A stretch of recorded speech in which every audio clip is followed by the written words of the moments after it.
섬겨서 이 마지막 때 마지막 재앙으로서 죽음의 사자를 보내서 장자들은 다 죽게 하지 않습니까? 그때 어린 양에 잡아서 그 피를 문설주와 임박, 여러분 우리가 문지방 있지 않습니까? 그 옆에 문틀을 문의 틀에 이 틀에 바르게 했습니다. 모든 애굽 사람들은 전혀 무방비의 상태에서 그 죽음의 사자가 지나갈 때 곡소리가 나고 그 아들 장자가 죽게 되니까 얼마나 큰 정말 곡소리가 진동하겠습니까? 그 가운데 믿음으로 하나님께서 우리를 구원해 주실 거라고 믿고 바로 그 어린 양의 피를 바른 그 유대인들의 가정들은 죽음의 사자가 그냥 넘어가 버렸습니다. 그래서 우리 6월 그날을 기념해서 절이라고 6월절을 지키지 않습니까? 근데 이 6월절을 지내면서 6월절 첫날 6월절에 하나님께 예배를 드리고 그 다음에 약 일주일 동안 무교절을 지킵니다. 무교절. 무교절은 뭐냐면은 발효할 그 교자인데 발효가 되지 않은 빵을 먹는 일주일간의 그 기간이 있습니다. 6월절 그 다음부터 7일 동안 이 무교빵, 이 무육이 들어가지 않은 빵, 그러니까 맛이 없죠. 딱딱하지요. 어쩌면 그 고난받았던 이스라엘 백성들이 기나긴 그 고난을 상기시키면서 맛있고 부드럽고 탐스러운 그런 빵을 먹는 게 아니라 과거에 하나님의 그 은혜가 떠나버린 그 이후에 찾아왔던 그 고난의 날들을 기억하면서 그들이 딱딱한 그 빵을 씹으면서 그 고난을 상기하는 것이었습니다. 그래서 그 일주일 동안 이렇게 무교빵을 먹는 그런 절기를 지냈습니다. 그런데 그 가운데 6월절을 보내고 그 이튿날이 안식일인데 그 안식일을 보낸 바로 그 다음날 이때를 가리켜서 초실절이라는 또 절기가 하나 끼어 있습니다. 뭐냐면은 그때 막 이 보리가 익을 첫 열매가 맺히는 그런 절기입니다. 그러니까 여러분 이스라엘 백성들이 6월절을 보내고 여러분 그 출애굽해서 광야를 지나서 물론 전세들은 다 광야에서 죽었습니다만 그러나 하나님께서 내가 너에게 주는 땅 적박고 이르는 가나안 땅에 들어가면 거기서 하나님께서 맥주절 처음 그들에게 농사하여서 거두는 처음 열매가 그 당시에 보리였습니다. 그 열매를 거둘 때 처음 시작할 때 그 보리의 열매들을 따서 그 이삭을 가지고 제사장이 그 제단에 나가서 그걸 하나님께 드림으로 말미암아서 이 맥주절을 지내게 되는데 하나님이 약속하시고 구원의 약속, 그들에게 해방의 약속, 그리고 가나안 땅을 인도해 주겠다고 하시는 그 약속이 비로소 가나안 땅에 들어감으로 말미암아 그들이 농사지어서 첫 번째 열매를 거둠으로 말미암아 하나님이 약속한 그 약속이 다 이루어진 것을 입증하는 하나의 농사의 결과물이었습니다. 여러분 만약 그들이 가나안 땅에 들어볼 수 없었더라 한다면 이 절기는 존재할 수가 없었습니다. 왜냐하면 너희가 농사의 첫 번째 초실, 첫 번째 열매를 거둘 때 그 열매를 가지고 하나님께 드리라 라고 말씀하셨으니까 만약 그들이 가나안 땅에 와서 농사 지을 수 있는 형편이 되지 못했다고 한다면 결코 이 맥주절은 존재할 수가 없지 않겠습니까? 그래서 그들은 이 초실절 처음 이걸 거두어요. 그런데 여러분 파종할 때 여러분 겨울에 보통 그들은 이제 우기를 맞이해서 우기가 지나가면서 파종하게 되는데 그때 그들이 주된 곡식이 뭐냐면 보리도 있지만은 더 큰 비중을 차지하는 것은 밀이었습니다. 밀. 그러니까 똑같이 파종을 해도 보리가 먼저 나오고 그리고 7 곱하기 7, 약 7주간의 기간이 지난 후에 그 사이에 보리 추수는 대략 다 이루어지겠죠. 그리고 77에 49 그 다음 날 50일, 오순절이라고도 합니다만 맥주절을 50일째. 그때 이제 막 밀이 막 이제 또 이렇게 익어서 이제 두껍게 또 되어지는 거죠.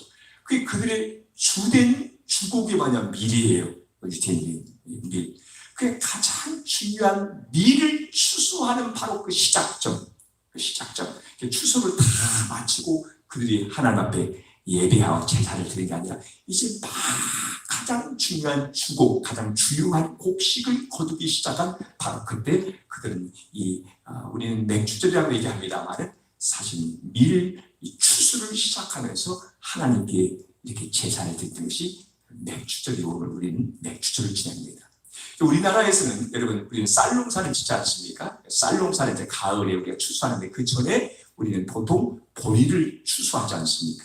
그래서 전반기에 우리가 보리를 추수하고 후반기에는 쌀을 우리가 추수하게 되니까 벼를 추수하게 되니까 우리는 우리나라의 풍토에 맞추어서 우리가 이제 보리 맥자를 써가지고 맥주절 그리고 이제 하반기에 가서 추수감사절을 이렇게 드리지 않습니까?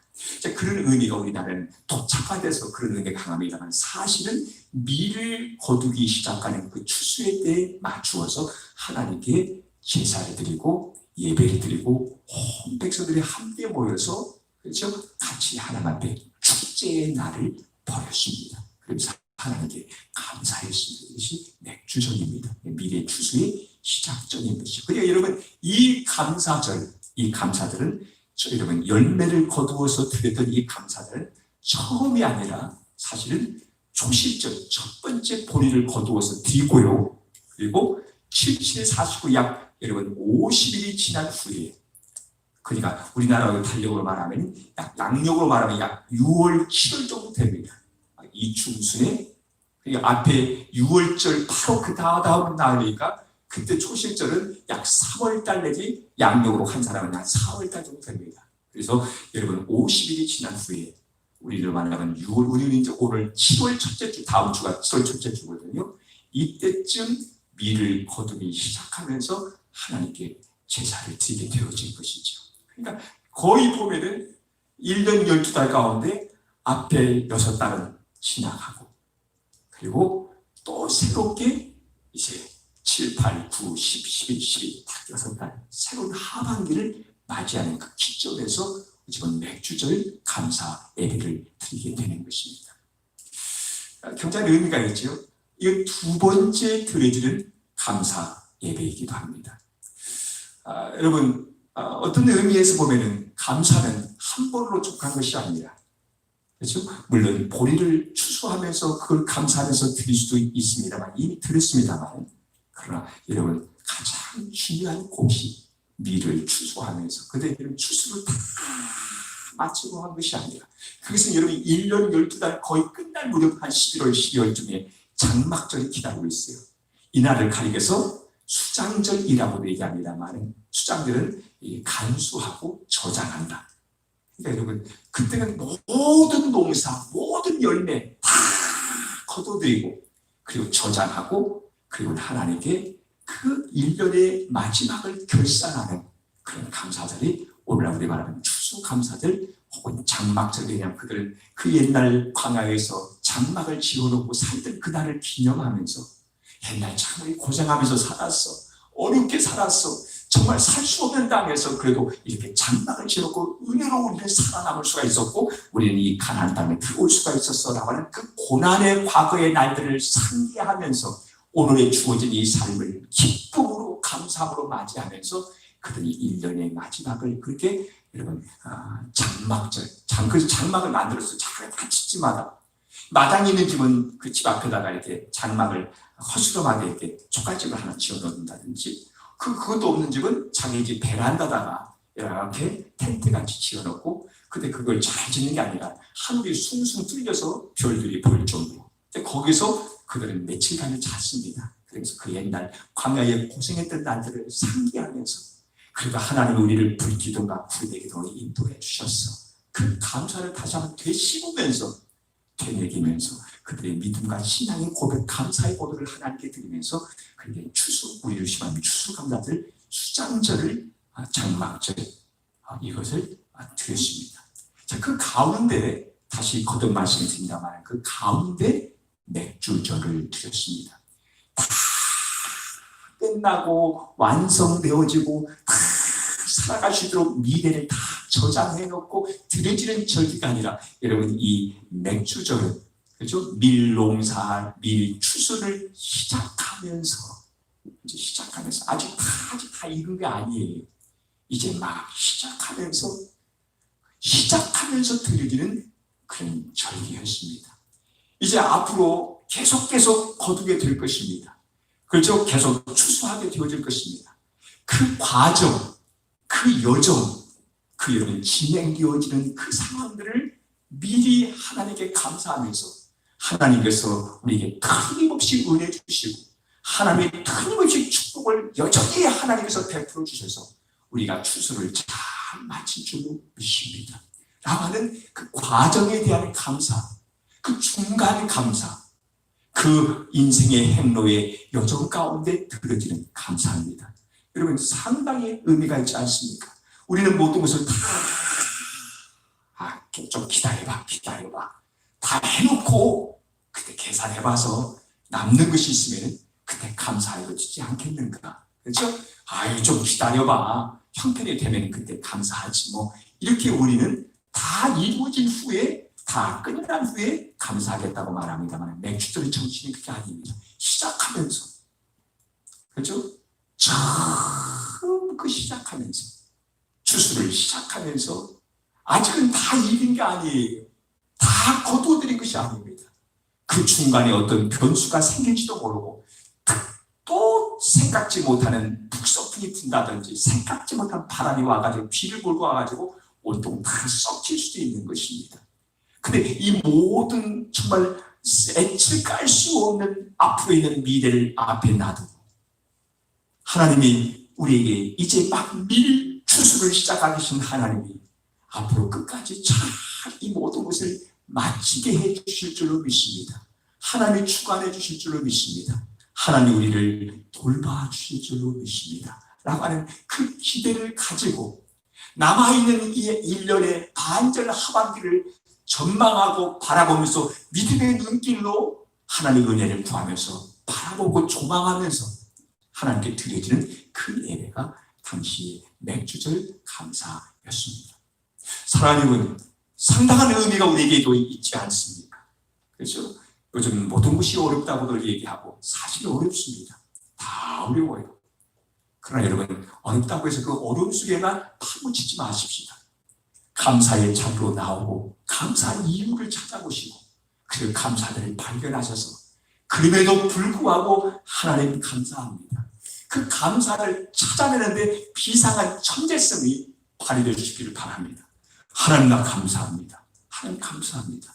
이런 감사가 우리 가운데 있기를 주님의 이름으로 소원합니다. 오늘 본문의 말씀 보면 7주를 계수할지니 그러니까 아까 말한 초실절 이 보리를 추수해서 하나님께 처음 열매를 드린 그날부터 시작해서 이 농사의 절기입니다만 50일째 77에 49 바로 그 다음날 그 50일째를 계산해서 곡식의 낫을 되는 첫날부터 7주를 계수하여 내 하나님 여호와 앞에 7주째를 지키되 내 하나님 여호와께서 내게 복을 주신 대로 내 힘을 헤아려 자원하는 예물을 드리고. 자 여러분 우리가 갑작스럽게 그저 즉흥적으로 생각이 나서 하나님께 감사하는 것이 아니라 여러분 이 7주를 계산하는 거예요. 참 여러분 감사 그렇게 함부로 아무렇지 않게 그냥 뜻밖의 그렇게 감사하는 게 아니에요. 여러분 잘 계산했습니다.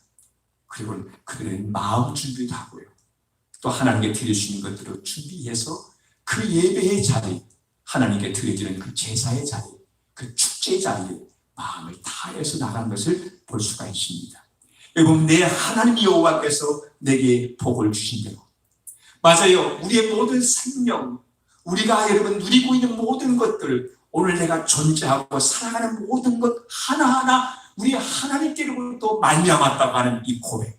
여기 보면 내 하나님 여호와께서 내게 복을 주신 대로. 참 여러분 모든 것에 우리의 시작점, 출발점, 나의 존재의 이유와 내 존재의 근원점은 바로 하나님이심을 고백드려 주길 바랍니다. 맞아요. 하나님 주께서 나를 있게 하여 주셨습니다. 오늘 나를 주께서 이 세상 가운데 태어나게 하셨고 오늘 내게 이런 환경을 주시고 내게 부모를 주시고 내게 자식을 주시고 내게 가정을 주시고 내가 하나님을 만나주는 교회를 주시고 내가 섬겨주시는 이 귀한 아름다운 모든 것들을 내게 주셨습니다. 여러분 하나하나 하나님이 나를 출발시켜주기에 비로소 오늘 내가 있을 수 있었다고 하는 근원적인 고백이 내 하나님 여호와께서 내게 복을 주신 대로 라고 하는 이 고백 속에 여러분 바로 이 말씀 속에 다 포함되어져 있는 것입니다. 여러분 이것이 얼마나 아름답습니까? 어린아이 혼자 홀로 여러분 저 길거리에 혼자 서 있는 모습 보면 야 예쁘다 귀엽다 야 이렇게 여러분 감탄합니까? 아니에요. 불안해요. 그렇죠? 막 뭔가 막 이상하고 뭔가 막 큰 위협이 곧 임박해 올 것 같고 그저 막 그 뭔가 불안한 그 기운을 우리가 느낄 수 있지 않습니까?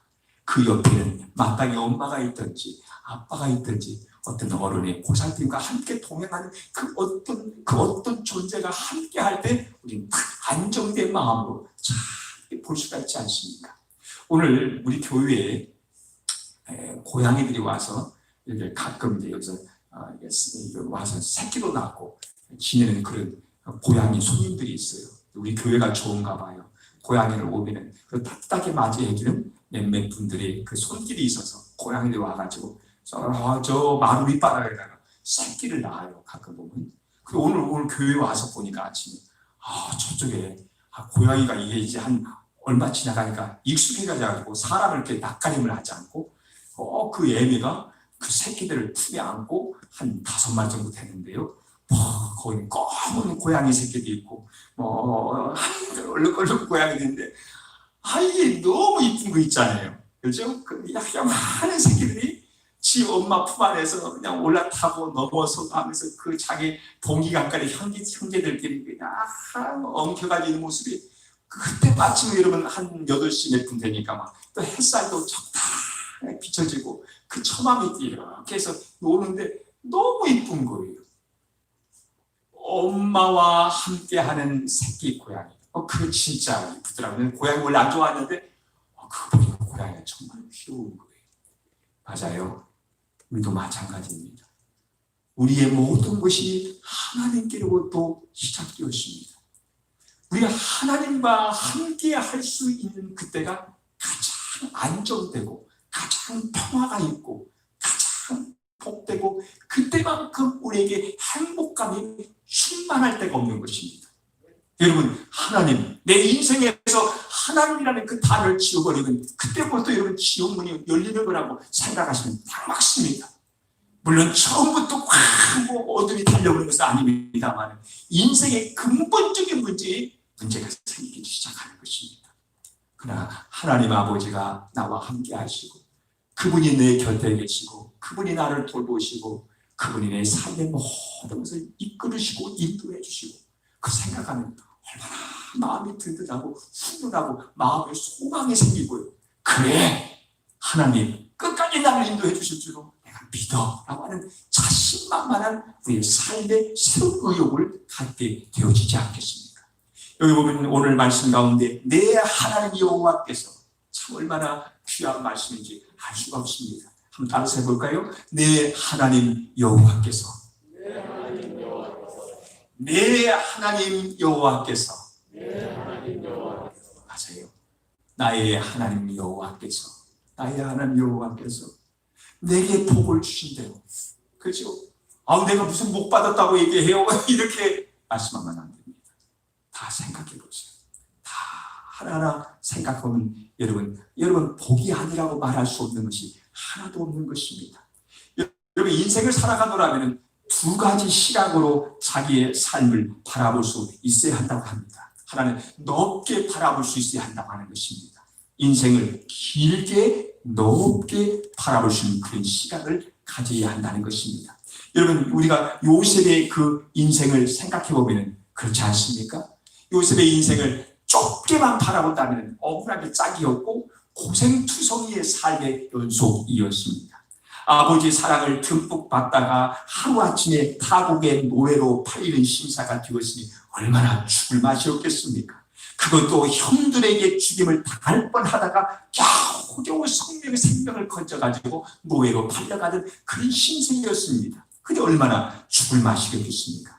성실하게 종로를 감당해야 했는데 성추행의 누명을 쓰고 또 감옥 생활을 하게 되었습니다.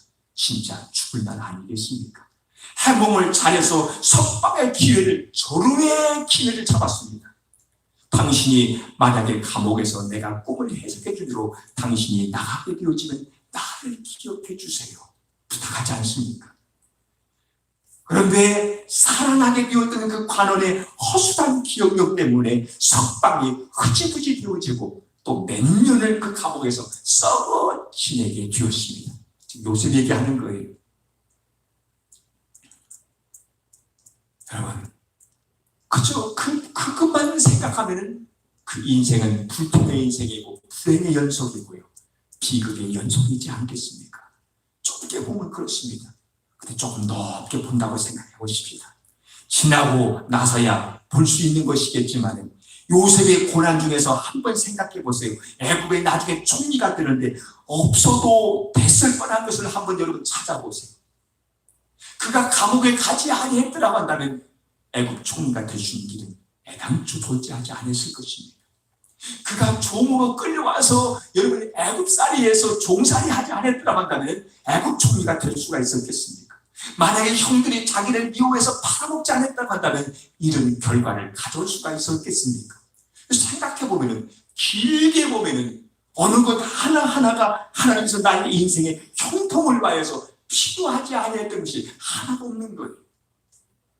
사랑하는 여러분, 오늘 내가 어렵고 힘들고 고난 가운데 있다 할지라도 여러분 그거 하나님이 생각하실 때는 당신의 인생이나 내 인생이나 꼭 필요하기에 하나님께서 그 고생을 끼워 넣어 주신 줄로 믿으시길 바랍니다. 다 필요합니다. 인생을 넓게 보면 하나님은 결코 고난을 아무런 이유도 없이 장난 삼아서 우리의 삶 가운데 끼워놓지 아니하시고 결코 하나님은 고난을 낭비하지 않은 하나님이십니다. 정말 귀중하게 고난이라는 것조차도 하나님께서 완전 귀중한 자재처럼 하나님은 그걸 잘 명료한 한의사처럼 그 고난을 잘 적절하게 배합을 해서 우리 인생 속에 끼워넣는 줄로 믿으시길 바랍니다. 그러니까 여러분 인생을 넓게 보면은 하나님의 은혜가 보이기 시작하고요. 그리고 하나님이 여전히 일하고 계신 하나님이 눈에 보일 수 있는 줄로 믿습니다. 때때로는 답답한 채로 하나님을 그저 덕분히 믿어주는 것이 신앙일 때가 많습니다. 아이고야, 여러분 지난번 우리가 욥기서 얘기를 드렸습니다만 자기 아내가 당신이 예배하고 당신이 섬기고 당신이 사랑하는 그 하나님을 욕하고 팍 죽어버리라고 자기 부인이 말하지 않습니까? 그죠? 그것만 보면은 세상에 하나님이 어떻게 이럴 수가 있겠느냐. 자기 부인조차도 이해하지 못하는 하나님이었습니다. 맞아요. 그저 여러분 그것만 쳐다보고 그것만 가지고 우리 인생을 해석하다 보면은 이해가 안 되고요. 답답하니 짝이 없을 때가 참 많습니다. 넓게 보십시다. 그렇죠? 넓게 보시고 길게 보십시다. 비록 오늘의 이 고난과 어려움은 지금은 이해가 되지 않지만 그러나 하나님 언젠가는 내가 이 고난이 얼마나 하나님의 귀한 선물인 줄로 내가 바라볼 수 있을 때가 반드시 찾아올 줄로 믿습니다. 이 고백을 저와 여러분 가지시길 바랍니다. 여러분 때때로 우리 인생은 또 어떤 때는 짧게 좁게 끊어서 볼 때도 필요할 때가 있지 않겠습니까? 부자 반면에 시독하게 가난한 사람 그들의 삶을 좁혀서 보면 하루의 삶이 다 거기서 거기입니다. 아침에 일어나지요. 아침에 세수하지요. 아침에 밥 먹지요. 아침에 출근 준비하지요. 아침에 차 타고 가지요. 여러분 그리고 일하지요. 점심 때는 밥 먹지요. 그리고 일하다가 저녁 때는 퇴근해서 다시 집으로 돌아오고 그죠? 새끼 만나고 부인 만나고 남편 만나지 않습니까? 그리고는 저녁에 또 뭐 텔레비전 잠깐 보다가 그들은 잠들겠지요. 다 거기서 거기에요. 부자라고 얼마나 뭐 하루에 5끼 먹고 뭐 항상 뭐 여러분 진수성찬 먹겠습니까? 그렇지 않아요. 따지고 보면 다 거기서 거기고요. 오늘날은 옛날에 우리가 가난해서 먹던 것들이 오늘날 우리 건강식으로 얼마나 귀하게 대접받고 있습니까? 생각해보면 다 거기서 거기입니다. 책을 읽을 때도 부자라고 해서 그 책을 더 잘 이해한다든지 가난하기 때문에 그저 쫓기면서 이해되지 아니한지 책을 읽겠습니까? 다 보면은 거기서 거기에요. 하나님이 부자라고 해서 더 많은 특권을 주신 것도 아니더라고요. 가난하다고 해서 모든 것을 빼앗기고 겨우겨우 살아가는 인생으로 하나님 우리를 불행하게 만든 것도 아니더라고요. 다 똑같이 24시간 사용합니다. 똑같이 하루 세 끼 밥 먹고 살아갑니다.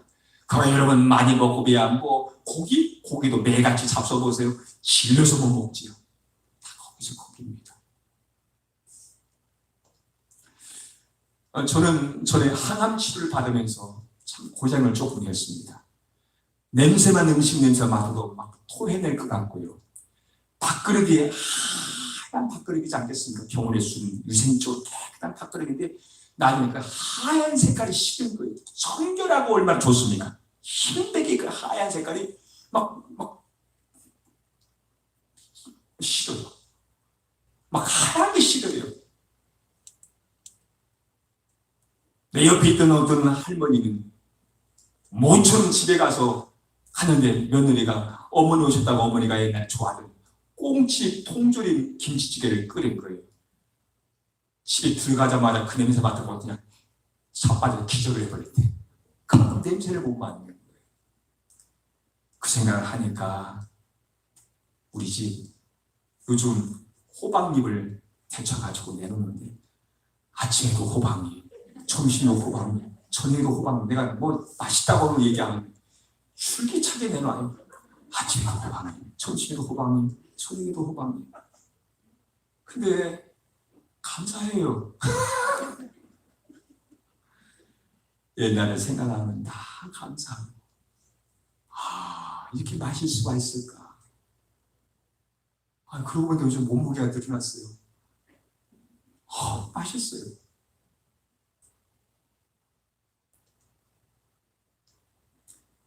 하루도 좁혀서 매 순간순간 살아가게 되어지네. 다 행복합니다. 이것도 감사하고 저것도 고맙고 다 고마워요. 그저 애기 품에서 놀고 있는 고양이만 봐도 그 순간이 얼마나 내게 행복감을 주는지 다 감사합니다. 내 하나님 여호와께서 내게 복을 주신 대로 내 힘을 해하여 자원하는 그 기쁨의 힘을 하나님께 가지고 나오라는 것입니다. 하나님 강요하지 않습니다. 강제하지 않습니다. 이 감사가 넘치게 되어지면 그저 여러분 내 형편껏 내 마음을 다해 우러나는 마음으로 하나님 너무 고맙습니다. 이러면서 우리가 하반기를 다시 출발하여 나가는 것입니다.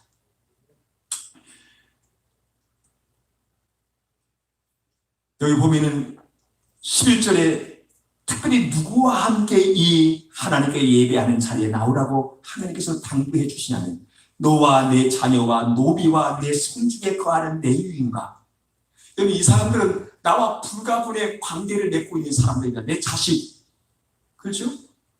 또 우리 집에서 일하고 있는 노비 또 성중에서 거하는 내유인 내유인들은 각각의 성마다 다 얼마의 내유인들이 있어서 하나님의 말씀을 가르치는 스승의 역할을 했던 사람들이에요. 하나님의 말씀을 설명해주고 풀이해주고 그렇게 살 수 있도록 우리 격려해 주었던 내유인들이 성마다 다 있었습니다.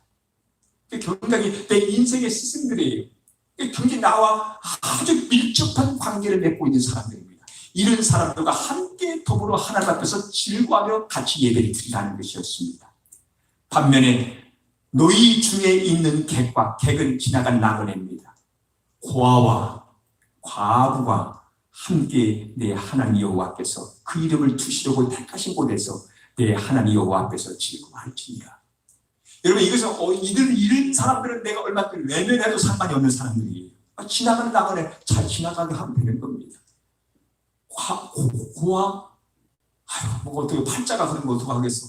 그냥 우리 그냥 한쪽은 지그시 감아버리고 그냥 외면할 수가 있지 않겠습니까? 당시에 약자들이었던 과부들 그거 뭐 나무라다 한지라도 뭐라 할 사람 없었습니다. 하나님이 그런 사람 다 함께 해서 모두 해서 하나님의 이름을 두신 그곳으로 같이 나오라는 거예요. 하나님의 이름을 두신 곳은 성전입니다. 여러분 하나님의 당신의 이름을 두신 곳은 얼마나 소중한 곳입니까? 어쩌면 내 인생에 정말 사막 가운데 오아시스가 된 너무나도 소중한 그곳에 진심으로 마음을 다해서 그들을 초대해서 그리고 내 하나님 여호와 앞에서 즐거워할지니라. 여러분 우리 이거 한 가지 꼭 기억하셔야 합니다. 자 여러분 나와 불가분의 관계에 있는 내 가족과 내 친척들과 나와 관계 있는 나의 가장 귀중한 내 선생님들, 스승들을 모시고 우리 하나님 앞에 나갑니다. 또 나그네를 초대합니다. 또 과부들을 초청합니다. 그렇죠? 또한 고아들, 어렵고 불쌍한 또 고아들을 모처럼이지만 불러드립니다. 그리고 여러분 함께 더불어 하나님께 예배하며 함께 즐거운 잔치를 벌이는 것입니다. 이날의 주제예요.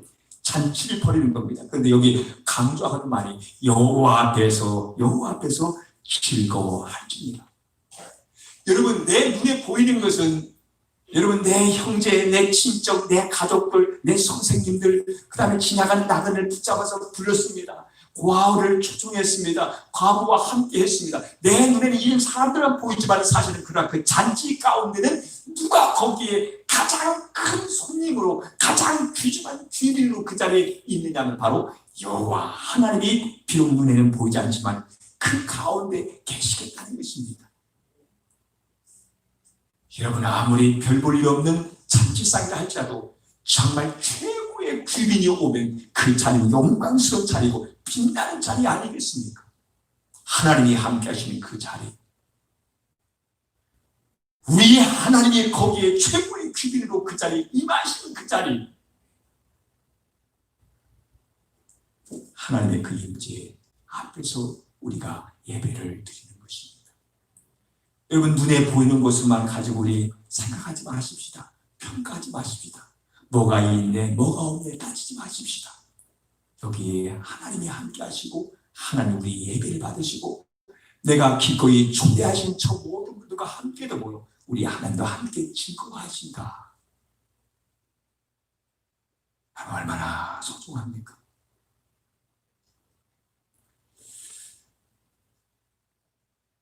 여러분 우리의 기대치만큼 행복하기도 하고요 불행하기도 합니다.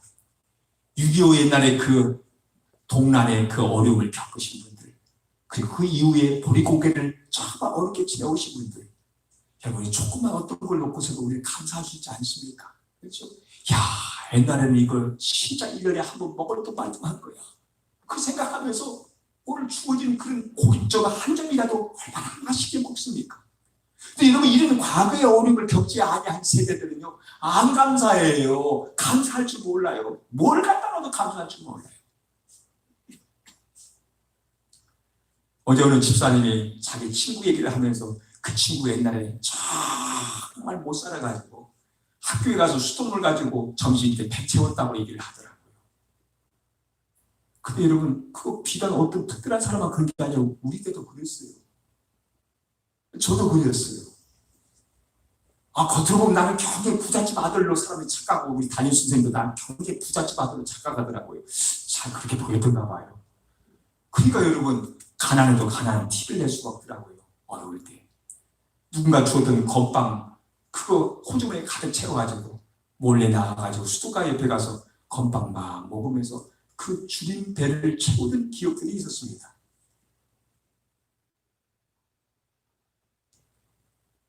그러니까 오늘날 생각하면 다 고맙고 감사하고 다시 그 과거의 나를 기억을 다시 불러들여서 거기에 비교해보면 오늘 나는 너무나 부유하고 풍성하고 부자고 나는 너무나 행복하구나. 사실 여러분 요즘 어렵다 할지라도 우리 옛날에 비교하면 다 부자이지 않습니까? 남과 비교해서 그렇지요. 우리 집은 집값이 안 오는데 저쪽 동네는 집값이 막 3배 올랐다가 하면 배가 아파가고 못 살잖아요. 그래서 우리가 불행한 것이지 절대적인 의미에서 보면 다 감사해요. 내가 숨 쉴 수 있는 거 감사하고 아무렇지 않게 바라볼 수 있는 거 감사하고 손 내밀어서 만질 수 있는 내 사랑하는 주변에 계시는 우리 권사님들, 사랑 우리 형제 되신 여러분들 같이 지낼 수 있다는 것 생각하면 하나하나 다 감사합니다. 절대적으로 감사한 거예요.